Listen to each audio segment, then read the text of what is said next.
Hello everyone, myself Dev Dubey. Friends, आज हम इस वीडियो में डिस्कस करेंगे काइंड्स ऑफ ओनरशिप। जैसे कि हमने पिछले वीडियो में डिस्कस किया था, ओनरशिप क्या होता है, पोजीशन क्या होता है, ओनरशिप के डेफिनेशंस को देखा था और पोजीशन और ओनरशिप में एक रिलेशन को समझा था कि ओनरशिप पोजीशन से कैसे रिलेटेड है। तो हम इन दोनों कॉन्सेप्ट को समझे थे। तो इस वीडियो में हम देखेंगे काइंड्स ऑफ ओनरशिप, यानी ओनरशिप कितने तरह के होते हैं। तो सबसे पहले हम सिनॉप्सिस में देखेंगे कि ओनरशिप के बेसिस क्या है, जिसमें हम ओनरशिप के बारे में कुछ क्विक रिवीजन करेंगे। कुछ जो बातें हमने पिछले वीडियो में समझी थी उसको एक एनालिसिस करेंगे कि हमने क्या समझा था ओनरशिप के बारे में। साथ ही साथ जो उसके काइंड्स है, जो कई बेसिस पे बटे हुए हैं। तो बेसिकली ये 5 बेसिस पे बटे हुए काइंड्स है। इन पांचों तरीके के जो ओनरशिप होते हैं इसे समझेंगे और साथ ही साथ देखेंगे कि इसका एक कंक्लूजन, कि क्या कंक्लूजन निकलता है इस पूरे टॉपिक का, काइंड्स ऑफ ओनरशिप। तो सबसे पहले हम देखते हैं ओनरशिप। ओनरशिप का मतलब हमने समझा था कि इज़ अ कलेक्शन और बंडल ऑफ राइट, यानी ओनरशिप एक तरह का कलेक्शन या बंडल ऑफ राइट्स है, अधिकारों का समूह है, बंडल है। ठीक है, किस तरह के अधिकार है, ये किस तरीके से अधिकार है। तो ये अधिकार जो है वो प्रॉपर्टी को लेकर है, यानी ओनरशिप एक ऐसा अधिकार है, एक ऐसा बंडल ऑफ राइट्स है जो आपको ओनरशिप देता है किसी एक प्रॉपर्टी पर, चाहे वो प्रॉपर्टी मूवेबल हो या इमूवेबल हो। यानी जो आपको ये अधिकार मिल रहा है, जो आपको ये राइट्स मिल रहे हैं, वो राइट्स प्रॉपर्टी से रिलेटेड है। अगर हम बात करें पोजीशन की, तो हमने पोजीशन समझा था कि वो मैटर ऑफ फैक्ट होता है, लेकिन ओनरशिप एक मैटर ऑफ लॉ है। यानी लॉ किसको स्वामित्रता देता है, ओनरशिप किसको देता है, ये एक मैटर ऑफ लॉ है। यानी लॉ के नज़र में कौन ओनर है, किसके पास ये अधिकार है कि उस प्रॉपर्टी को ट्रांसफ़र कर सके, किसके पास ये अधिकार है वो दूसरे को उस प्रॉपर्टी में यूज़ करने से रोक सके, किसके पास ये अधिकार है उस प्रॉपर्टी को डिस्ट्रॉय कर सके। जो भी अधिकार है, बंडल ऑफ राइट्स है प्रॉपर्टी से रिलेटेड, वो ओनरशिप कहलाएगा। अगर आप लॉ के नज़र में आपको लॉ वो अधिकार देता है, लेकिन आपके पास सिर्फ प्रॉपर्टी, तो एक मैटर ऑफ फैक्ट है कि ये सिर्फ एक फैक्ट है, एक यथार्थ स्थिति है कि आपके उस प्रॉपर्टी के ऊपर कब्जा है। ठीक है, हो सकता है आपके पास अधिकार ना हो, सिर्फ कब्जा हो, या हो सकता है आपके पास कब्जा के साथ साथ अधिकार हो।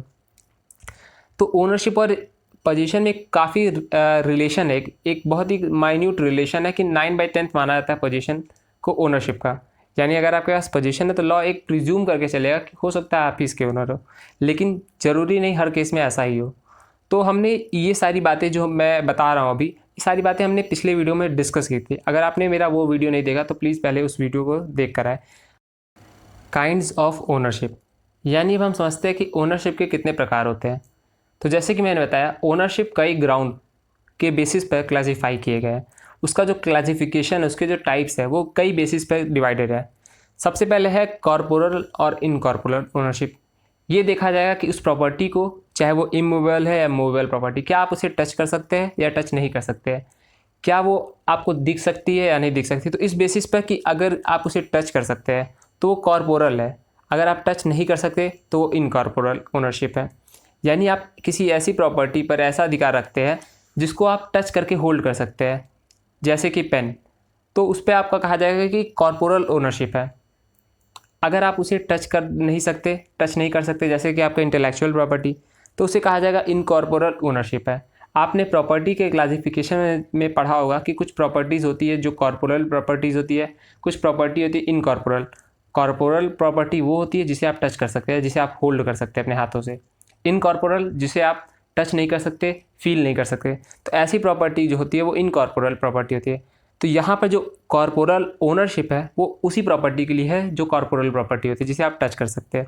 इनकॉर्पोरल ओनरशिप उस प्रॉपर्टी के लिए जिसे आप टच नहीं कर सकते, जैसे कि इंटेलेक्चुअल प्रॉपर्टी राइट्स है। अगर हम बात करें दूसरी क्लासिफिकेशन की, जो दूसरा बेसिस है क्लासीफाई करने का ओनरशिप का, वो है कि आपके पास कितना अधिकार है, कितना आप उस प्रॉपर्टी के ऊपर राइट्स रखते हैं।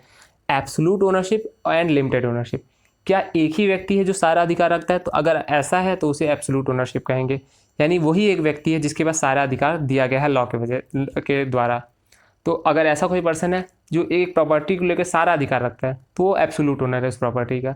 हाँ, कुछ प्रॉपर्टीज़ ऐसी भी होती है जहाँ पर एक से ज़्यादा व्यक्ति भी उस प्रॉपर्टी पर अधिकार रखते हैं। मान लीजिए कोई एक प्रॉपर्टी है जिसमें A, B, C तीनों जॉइंट ओनर है, को ओनर है। तो ऐसी प्रॉपर्टी में आपकी जो ओनरशिप होगी वो लिमिटेड होगी, कुछ हद तक, कुछ रेशियो तक ही आपकी ओनरशिप है। तो ऐसी प्रॉपर्टी के ओनर को हम लोग कहते हैं लिमिटेड ओनरशिप और लिमिटेड ओनर, और जो पूरा एब्सोल्यूट राइट रखता है उसे कहते हैं एब्सोल्यूट ओनर या फिर एब्सोल्यूट ओनरशिप का राइट। इसी तरीके से जो तीसरा ग्राउंड है ओनरशिप का वो है वेस्टेड एंड कंटिंजेंट। यानी ये एक समझने वाला कॉन्सेप्ट है कि ओनरशिप में दो जो क्लासिफिकेशन है, वेस्टेड एंड कंटिंजेंट क्लासिफिकेशन, मतलब आपको जो अधिकार मिला है क्या आपको पूरी तरीके से अधिकार मिल चुका है या फिर अभी मिलने वाला है। यानी अगर आपको सारे अधिकार बिना कोई कंटिंजेंसी यानी बिना कोई फ्यूचर इवेंट को ध्यान में रखते हुए सारे अधिकार प्राप्त है पहले से ही, यानी आपको जो भी अधिकार मिलने थे मिल चुके, ये किसी कंटिंजेंसी किसी फ्यूचर इवेंट पे डिपेंड नहीं करता, तो उसे आप कहेंगे वेस्टेड इंटरेस्ट, वेस्टेड ओनरशिप। यानी आपको ये पेन था, दुकान पर आपने 5 रुपये दिए, पेन आपको मिल गया, तो पेन आपके हाथ में आपके पास है, उसमें आप किसी का इंटरेस्ट नहीं है, आपका पूरा ये किसी फ्यूचर इवेंट पे डिपेंड नहीं करता, तो आपको यहाँ पर वेस्टेड इंटरेस्ट हो गया। वहाँ पर जैसे ही पेन ट्रांसफ़र हुआ तो वेस्टेड इंटरेस्ट आप में ट्रांसफ़र हो गया और यहाँ पर आपकी ओनरशिप वेस्टेड ओनरशिप हो गई। जो दूसरा क्लासिफिकेशन है वो है कंटिंजेंट ओनरशिप। कंटिंजेंट ओनरशिप ऐसा ओनरशिप होता है जो किसी कंटिंजेंसी पे डिपेंड करता है। कंटिंजेंसी का मतलब फ्यूचर इवेंट पर, यानी आपका जो ओनरशिप है वो आपको तभी मिलेगा जब कोई फ्यूचर इवेंट या होगा या नहीं होगा। ऐसी कोई अगर रिस्ट्रिक्शंस है, ऐसा कोई क्लासिफिकेशन है कि ओनरशिप आपकी किसी कंटिंजेंसी पे डिपेंड करती है, किसी फ्यूचर इवेंट पे डिपेंड करती है, तो उसे कहते हैं कंटिंजेंट ओनरशिप। जैसे कि अगर ऐसा कोई एग्रीमेंट, ऐसा कोई है कि अगर आप ए बी से शादी करेगा तो सी की प्रॉपर्टी ए के पास चली जाएगी, ठीक है। ऐसा कोई कंटिंजेंट एग्रीमेंट है, कॉन्ट्रैक्ट है कि अगर ए बी से शादी करता है तो सी की प्रॉपर्टी ए के पास चली जाए। तो यहाँ पर क्या है, जब आप उससे शादी करेंगे, ए बी से शादी करेगा, तभी वो प्रॉपर्टी आपके पास आएगी, तभी आप उसके ओनर बनेंगे। तो यहाँ पर एक कंटिंजेंसी है, यहाँ पर एक फ्यूचर इवेंट पर डिपेंड करने की संभावना है। तो यहाँ पर जो आपका इंटरेस्ट है वो पूरी तरीके से नहीं है, पूरा कंटिंजेंट इंटरेस्ट है, वहाँ पर पूरी तरीके से आपका इंटरेस्ट डेवलप नहीं हो पाया, तो यहाँ पर आप कहेंगे कि कंटिंजेंट ओनरशिप है। इसी तरीके से लीगल और इक्विटेबल ओनरशिप भी होती है। लीगल ओनरशिप का मतलब वो जो in the eyes of law आप अगर ओनर है, यानी आपकी प्रॉपर्टी अगर लॉ के नज़रों में आपकी प्रॉपर्टी है तो आप उसके लीगल ओनर है।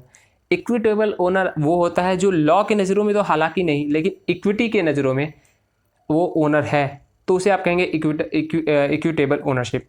इसका मैं एक एग्जांपल देता हूँ। लीगल ओनरशिप का मतलब आपके पास एक प्रॉपर्टी है, आपके पास उसके कागज़, आपने उसे ख़रीदा था, तो आप उसके लीगल ओनर है। इक्विटेबल ओनरशिप का मतलब आपने एक शेयर लिया, ठीक है, शेयर आपने लेने के बाद 1 महीने बाद बेच दिया, अभी आप बेचे ही थे तब तक कंपनी ने डिविडेंड इशू कर दिया, आपका शेयर तो चला गया दूसरे के पास, ठीक है, ए ने शेयर अपना बी को बेच दिया, लेकिन जो डिविडेंड मिला तो क्या वो डिविडेंड ए को मिलना चाहिए या बी को मिलना चाहिए। हालांकि वो जो शेयर है वो अब बी को जा चुका, लेकिन जो डिविडेंड मिले वो तो पुरानी बातों को लेकर मिले हैं, तो ये ओनर जो होना चाहिए उसका ए होना चाहिए। तो ऐसे केसेस में जो ओनरशिप होगी वो इक्विटेबल होगी। इक्विटी के नज़रों में ऐसा मानना जाना चाहिए कि आप ही इसके ओनर है, आप ही को ये मिलना चाहिए, लेकिन लॉ ऐसा प्रिज्यूम नहीं करता। तो ये जो क्लासिफिकेशन है लीगल और इक्विटेबल, ये भी एक तरह का ओनरशिप है कि अगर आप लॉ की नज़र में ओनर है तो आपका लीगल ओनरशिप, इक्विटी की नज़र में अगर आप ओनर है तो इक्विटेबल ओनरशिप। अब जो आखिरी तरह की ओनरशिप है वो है ट्रस्ट एंड बेनिफिशियल ओनरशिप। ये जो ओनरशिप है ये उन केसेस में अराइज होती है जहाँ पर ट्रस्ट को बनाया जाता है। आपने ट्रस्ट के बारे में सुना होगा कि इंडियन ट्रस्ट एक्ट में जब ट्रस्ट को क्रिएट किया था तो वहाँ पर 2 पर्सन होते हैं, एक ट्रस्टी जो ट्रस्ट का केयरटेकर होता है, जो हर चीज़ प्रॉपर्टी को मैनेज करता है, दूसरा बेनिफिशियल पर्सन जिसके लिए बेनिफिशरी जो होता है, जिसके लिए ट्रस्ट बनाया था, जिसके बेनिफिट के लिए, जिसके फ़ायदे के लिए ट्रस्ट बनाया था। तो अगर जो ओनरशिप है, जो स्वामित्वता है ऐसी प्रॉपर्टी को लेकर जिसके लिए ट्रस्ट बना दिया गया है, ठीक है, तो जो ट्रस्टी के पास जो अधिकार है वो डबल ओनरशिप के अंतर्गत है। यानी वहाँ पर अधिकार उसके खुद के नहीं है, 2 तरह के अधिकार है, 2 ओनरशिप है वहाँ पर, एक ट्रस्टी की और दूसरी बेनिफिशरी की। यानी ट्रस्टी भी उसका कुछ मालिक है कुछ हद तक, और बेनिफिशरी भी कुछ हद तक मालिक है, तो दोनों कुछ हद तक मालिक है। तो यहाँ पर डुअल ओनरशिप का कॉन्सेप्ट आ जाता है कि जो ट्रस्टी है उसके पास डुअल ओनरशिप है, एक बेनिफिशरी के पास, एक ट्रस्टी के पास।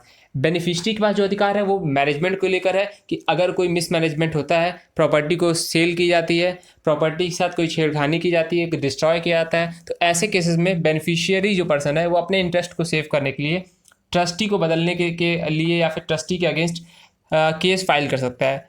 साथ ही साथ जो ट्रस्टी के पास अधिकार है उस प्रॉपर्टी को मैनेज करने के लिए, बेनिफिशियरी के इंटरेस्ट में मैनेज करने के लिए, उस प्रॉपर्टी को देखभाल करने के लिए, ये सारे अधिकार जो भी है ट्रस्टी को, ये मिले हुए हैं ओनरशिप से रिलेटेड। साथ ही साथ ट्रस्टी किन्हीं एक्सेप्शनल केसेस में उस प्रॉपर्टी को चाहे बेच भी सकता है। तो आप देख सकते हैं कि यहाँ जो बेचने का अधिकार है, रिटेन करने का अधिकार, दूसरे को रोकने का अधिकार, जो भी ओनरशिप से रिलेटेड अधिकार है वो सारे ट्रस्टी को मिले हुए हैं। लेकिन इसके पास जो ओनरशिप है वो एब्सोल्यूट नहीं है, कंप्लीट नहीं है। यहाँ पे कुछ अधिकार ऐसे भी है जो बेनिफिशियल पर्सन के पास है, जो बेनिफिशियरी है उसके पास है, यानी दोनों तरह के अधिकार यहाँ पे मिले हुए हैं।